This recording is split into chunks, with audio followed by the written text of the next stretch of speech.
Welcome to Digital Communication Lecture Series. Today in this session, I will be teaching you a new topic, that is sampling process and sampling theorem. This topic is very important in digital communication system to process the continuous time signal to the receiver side through communication channel.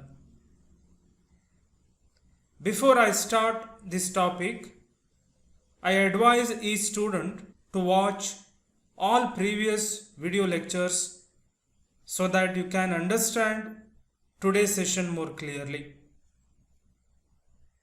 Let us begin with first topic, that is sampling process.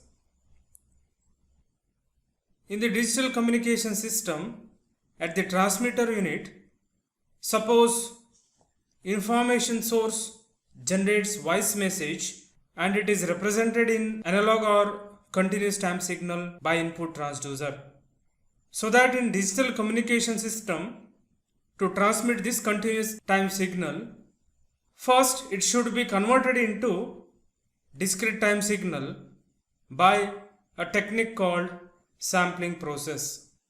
Later this discrete time signal is quantized by a quantization process and represented in binary data bit stream by the source encoder.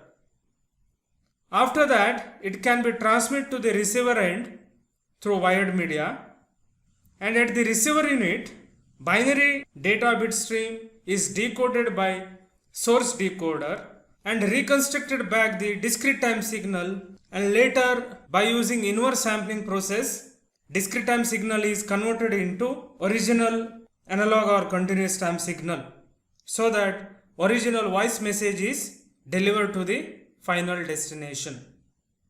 This is what importance of sampling process in the digital communication system.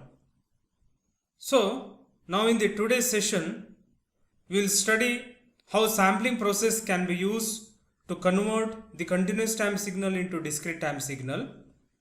But we will see the concept of quantization in the next unit. Let us focus on sampling process. As we know that the process of converting continuous time signal into discrete time signal is called as sampling process. Here in the sampling process, it uses a circuit called sampler which acts as electronic switch. Let us consider a block of sampler circuit. Here, analog input or continuous time signal is applied as an input to the sampler so that it converts continuous time signal into discrete time signal, and it is also called as sampled output. Let us understand this by using signal representation. Consider this as analog input or continuous time signal function x of t, in which time is varying from 0 to plus infinity. When this analog input is applied as an input to the sampler circuit, it will convert this continuous time signal into discrete time signal. These are the number of sampled value which is extracted from analog input x of t. So that this signal representation is also called as sampled output, and it is denoted as G of NTS. Here, sampled value can be defined as it is a value of input signal x of t which can be measured at a discrete time interval Ts. In the sampling process, sampler circuit can convert the continuous time signal into discrete time signal by applying another input signal function which is called as impulse train, and the signal representation is called as sampling signal, and it is denoted as delta Ts of t.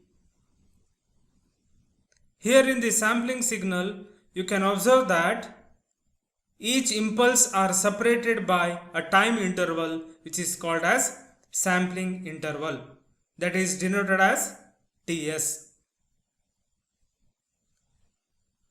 Theoretically, sampling interval Ts can be defined as it is a time duration between each impulse in the sampling signal. In the next slide, we will see how sampling process works. Let us consider once again this as analog input or continuous time signal x of t, which is applied as an input to the sampler circuit. We know that in the sampling process, a sampler circuit simply performs electronic switching operation and it is made on and off by a sampling signal delta Ts of t. Here, when each impulse is applied to the sampler circuit, it will get turned on, and without impulse, sampler circuit will be in off condition. Let us say first impulse at time 0 Ts is applied as a sampling function to the sampler circuit. Since there is no signal level in the analog input signal x of t, the sampled output is equal to 0 only. For next all other impulse at time duration 1 Ts, 2 Ts, 3 Ts, 4 Ts, 5 Ts and 6 Ts, sampler circuit will extract sampled values from the analog input signal x of t and produce the sampled output at discrete time interval nts. Let us just observe this animation, how the sampler circuit is going to extract the number of sample value from the input signal x of t. And these are the sampled value which can be defined at discrete time interval nts, so that this signal representation is called as discrete time signal and it is denoted as g of nts. This is how sampler circuit converts continuous time signal into its equivalent discrete time signal. Now the next topic which you are going to study, that is called as sampling theorem.